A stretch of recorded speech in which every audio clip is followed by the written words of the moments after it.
एक व्यक्ति होता है जो कि अपने पत्नी और बेटों के साथ रह रहा था। लेकिन एक दिन उसी व्यक्ति को अपने ही पत्नी के ऊपर शक होने लगता है। उसे ऐसा लगता है कि उसकी पत्नी का अवैध रिश्ते हैं, अवैध संबंध है। लेकिन वो भी किसी और के साथ नहीं, बल्कि उसके अपने ही सगे बेटे के साथ। जो बेटा नौजवान होता है और उसकी उम्र लगभग 21 वर्ष का आसपास होता है, और उसका जो पिता होता है उसे ऐसा अंदेशा होता है कि उसके बीच अवैध रिश्ते हैं, माँ बेटे के बीच अवैध संबंध है, जिसको लेकर उसके पिता के मन में ये शंका हो जाती है। और एक दिन उसका पिता अपने ही पत्नी और बेटे के ऊपर नज़र रखना शुरू कर देता है। और उसके बाद एक दिन जो ऐसी घटना घटती है जो काफ़ी हैरान कर देने वाली थी। जब उसका पिता उसकी बेटे और अपनी पत्नी को रंगे हाथों पकड़ता है, तो उसे देखकर उसके पैरों तले से ज़मीन खिसक जाती है। और वो जो कांड करता है, वो कांड पूरे शहर को हिला कर रख देता है। और मामला इतना ज़्यादा बढ़ जाता है कि उनमें से एक की मौत हो जाती है। और आश्चर्य और हैरानी की बात है कि आखिर उन तीनों में से मौत किसकी हुई है। आप लोग हमारे कमेंट सेक्शन में कमेंट करके ज़रूर बताइए कि क्या उसमें मौत किसकी हुई होगी, उसके पिता की या बेटे की या फिर पत्नी की। बाकी दोस्तों, इस कहानी को मैं आगे विस्तार से बताऊंगा और साथ ही साथ जानेंगे कि आखिर ये सारा मामला था क्या, और एक माँ बेटे के बीच जो पवित्र रिश्ते होते हैं, उस पवित्र रिश्ते को अवैध संबंधों का रिश्ता क्यों कहा जा रहा था। उसके पिता के द्वारा क्यों ये माना जा रहा था कि उसकी ही पत्नी के साथ उसका बेटा शारीरिक संबंध बनाता है। ऐसा क्या था, वाकई में ये कहानी क्या दर्शाती है, आज के इस कहानी में विस्तार से जानेंगे। नमस्कार दोस्तों, मेरा नाम है सुशील पंडित, और आज की जो यह कहानी है रूह कँपा देने वाली है। यकीन मानिए, इस कहानी को सुनने के बाद आप भी आश्चर्यचकित और हैरान हो जाएंगे। तो चलिए जानते हैं इस पूरी मामला को। दरअसल यह घटना राजस्थान राज्य की है, उसी के अंतर्गत झुंझुनू जिला होता है। उसी जिला के अंतर्गत खेतरी गांव होता है, उसी गांव की यह कहानी है। वार्ड नंबर 14 का, जहां से एक फ़ोन कॉल पुलिस स्टेशन में की जाती है। पुलिस को सूचना दी जाती है कि एक महिला का शव मिला है जो कि फंदे से लटका हुआ था। जैसे ही पुलिस को इस घटना की जानकारी होती है, पुलिस अपने टीम के साथ मौकाए वारदात पे पहुंचते हैं, और वहां पर काफ़ी ज़्यादा भीड़ जुटी हुई होती है। उन सभी को हटाकर पुलिस उस जगह पे पहुंचते हैं, उस कमरे पे पहुंचते हैं जहां पर उस महिला की डेड बॉडी पड़ी हुई थी। दरअसल उस महिला की डेड बॉडी फंदे पे लटका हुआ था, तो उसकी बॉडी को नीचे एक चारपाई पर लेटाया गया था, और एक साइड उसका बेटा शिवम कुमार शाह होता है, जो अपनी माँ के साइड में चारपाई के नीचे बैठकर रो रहा होता है। और दूसरी ओर उसका पति प्रताप कुमार साहू था, जो अपनी पत्नी के बगल में बैठकर रो रहा था। और पुलिस जब इस घटना की जानकारी और मुआयना लेने के लिए उस कमरे के अंदर पहुंचता है, तो देखता है कि जो महिला का शव बरामद हुआ था, उस महिला के गले घोटने का निशान दिखाई देता है। और अब वो फंदे वाली जगह पे भी पहुंचता है, जहां पर देखता है कि पंखे से एक फंदा लटका हुआ था। और जब इस मामले में उसके पति प्रताप साहू से पूछा जाता है, तो वो ये बताते हैं कि जब वो सुबह इस कमरे में आया, तो देखा कि उसकी पत्नी का शव फंदे से लटका हुआ था और उसने अपनी जान दे दी थी। तभी वो उसके शव को नीचे उतारता है और चेक करता है कि इसके शरीर में जान अभी भी है या नहीं। लेकिन उसकी मौत हो चुकी थी, इसीलिए वो उसकी बॉडी को चारपाई पर लेटा देता है। लेकिन पुलिस को शक होने लगता है, क्योंकि उस महिला के जो है गले पर किसी भी फंदे का या रस्सी का निशान नहीं होता है। तभी उसके बेटे से भी पूछताछ की जाती है। उसके बेटे से पूछताछ की जाती है कि आखिर तुम ये बताओ कि तुम्हारी माँ की हत्या की गई है या उसने अपनी जान दे दी है। तभी उसका बेटा बताता है कि उसकी माँ को जान देने की कोई भी ज़रूरत नहीं थी, क्योंकि उसकी माँ बहुत ही ज़्यादा खुश थी और बहुत ही अच्छी तरह से रह रही थी।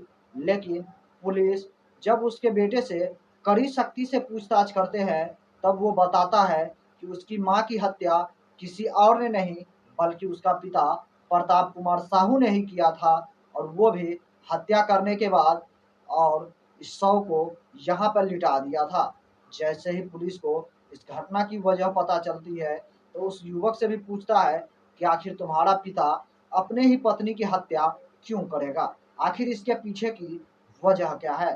तब वो लड़का शिवम कुमार साहू वो पुलिस से बताता है कि उसके माता और पिता जो माँ और बेटे का रिश्ता है वो पवित्र रिश्ता था। माँ बेटे अक्सर एक साथ रहते थे, खाना पीना खाया करते थे, जिसको लेकर उसके पिता के मन में शक हो जाता है, गंदी गंदी बातें आ जाती है, उसके मन में जहरीली बातें सूझने लगती है, जिसको लेकर उसके पिता को ऐसे लगने लगता है कि हमारे और माँ के बीच अवैध संबंध है, अवैध रिश्ते हैं, जबकि ऐसा कुछ भी नहीं था। इसी की वजह से उसका पिता ने अपने ही पत्नी की गला घोंट कर हत्या कर दी थी।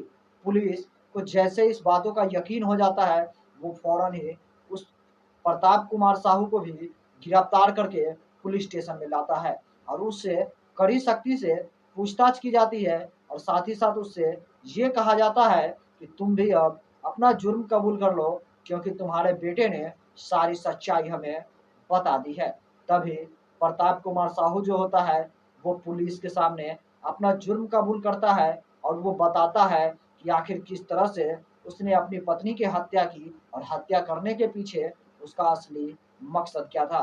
वो बताता है कि आज से लगभग 3 से 4 महीने पहले की बात है। मैं किसी काम से अपने घर वापस लौट कर आया था, तो मैंने देखा कि मेरी पत्नी और मेरे बेटे जो कि पास में दोनों बैठे हुए थे, यानी कि उन दोनों के बीच नज़दीकियाँ कुछ ज़्यादा ही थी, जिसको लेकर मुझे शक होने लगता है, और इस चीज़ों को लेकर मैं अपने बेटे और अपनी पत्नी को भी समझाने की कोशिश किया, लेकिन उन दोनों के ऊपर कोई भी फ़र्क नहीं पड़ता है। लेकिन मुझे शक बहुत ही ज़्यादा होता है, इसीलिए मैं लगातार उन दोनों के ऊपर कई दिनों तक नज़र रखता हूँ, और उसके बाद एक दिन जो मैं अपनी आँखों से देखता हूँ, उसे देखने के बाद मेरा कलेजा फट जाता है, मेरी पाँव तले ज़मीन खिसक जाती है, क्योंकि उन दोनों के लाख मना और बावजूद मना करने के बावजूद भी वो दोनों काफ़ी नज़दीक में एक साथ बैठा हुआ होता है और कुछ गंदी हरकतें करते रहता है, जिसको लेकर हमारे दिमाग में बहुत ही ज़्यादा गुस्सा आ जाता है, और उसके बाद मैं ये डिसाइड कर लेता हूँ कि मैं इसकी हत्या कर दूँगा, और फिर मैं कन्फ्यूज़ हो जाता हूँ कि मैं हत्या करूँ तो किसकी करूँ? पत्नी की या बेटे की या फिर दोनों की? तभी मेरे दिमाग में ये आता है कि हत्या मुझे अपनी पत्नी की ही करनी चाहिए, क्योंकि उसकी पत्नी जो थी उसकी उम्र 40 वर्ष थी और वो काफ़ी बड़ी थी। अगर वो चाहती तो वह उस अपने बेटे से दूरियां बना सकती थी और एक निश्चित सीमा बना सकती थी, लेकिन वो ऐसा नहीं करती है और अपने बेटे के साथ काफ़ी नज़दीकियां बढ़ा लेती है, जिसको लेकर मुझे बहुत ही ज़्यादा गुस्सा आने लगता है और मुझे ये बिल्कुल भी पसंद नहीं था। इसीलिए मैं एक दिन अपनी पत्नी को एक अलग से दूसरे कमरे में बुलाता हूँ, और उसके बाद मैं अपनी पत्नी को बहुत ही ज़्यादा समझाने की कोशिश करता हूँ, लेकिन मेरी पत्नी समझने को बिल्कुल भी तैयार नहीं होती है। इसी को लेकर मुझे बहुत ही ज़्यादा गुस्सा आ जाता है, और गुस्से में आकर मैं अपनी ही पत्नी का गला घोंट देता हूँ, जिसकी वजह से उसकी तुरंत ही मौत हो जाती है, और मुझे पुलिस को भी गुमराह करना था ताकि उसको शक मेरे ऊपर ना आए। इसीलिए मैं एक फंदे बनाकर रस्सी का पंखे से लटका देता हूँ, ताकि पुलिस को ऐसा लगे कि उसने अपनी जान खुद ही ले ली है। लेकिन पुलिस ऐसे ही किसी के ऊपर छोटा सा भी छोटा शक इसलिए नहीं करता जब तक उसके पास ठोस सबूत नहीं मिल जाते। और इसीलिए मैं इन सारी घटनाओं का अंजाम देने की कोशिश किया। तभी पुलिस कहता है कि जैसे तुम बता रहे हो कि शव फंदे से लटका हुआ था, तो शव के गले पर रस्सियों के निशान होने चाहिए थे, जो कि नहीं थे। उसके गले पे उंगलियों के निशान थे। मुझे तभी शक हो गया था कि इसने खुद की जान नहीं ली है, बल्कि इसकी किसी ने हत्या की है। और इस तरह की घटना को लेकर पुलिस ये भी जानने की कोशिश करती है कि वाकई में एक माँ बेटे के बीच कुछ अश्लील हरकतें या अवैध संबंध या अवैध रिश्ते तो नहीं थे। लेकिन जब इस मामले की सच्चाई सामने आती है तो वो भी हैरान कर देने वाली होती है, क्योंकि एक माँ और बेटे का जो पवित्र रिश्ता होता है वो काफ़ी बहुत ही बड़ी मायने रखती है। और जब पुलिस इस मामले में गहनता से जांच की तो पता चलता है कि माँ और बेटे के बीच जो रिश्ता था वो एक पवित्र रिश्ता ही होता है। दोनों माँ बेटे की तरह ही रहते हैं और माँ बेटे मिलकर दोनों आप दूसरे का ख्याल रखते थे।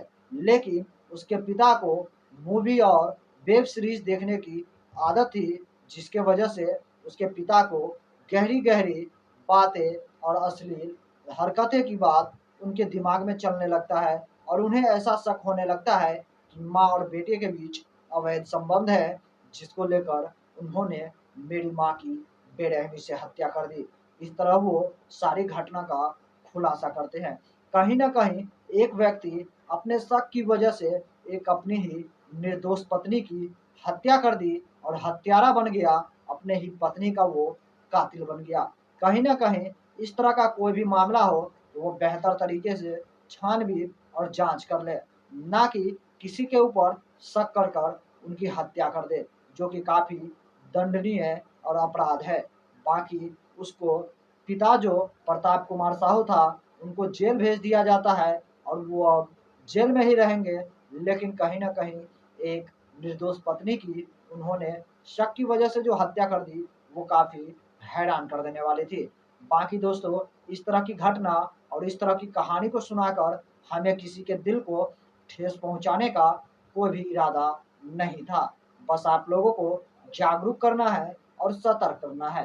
बाकी दोस्तों, इस कहानी और घटना को लेकर आप लोग क्या सोचते हैं, हमारे कमेंट सेक्शन में कमेंट करके ज़रूर बताइएगा। बाकी इस वीडियो से मैं विदा लूँगा और फिर मैं मिलूँगा आपसे अगला एक नई एपिसोड में, एक नई कहानी के साथ। तब तक के लिए जय हिंद, जय भारत, सतर्क रहिए, सावधान रहिए और हमारी ये वीडियो अपने दोस्तों के साथ भी शेयर ज़रूर कर दीजिए।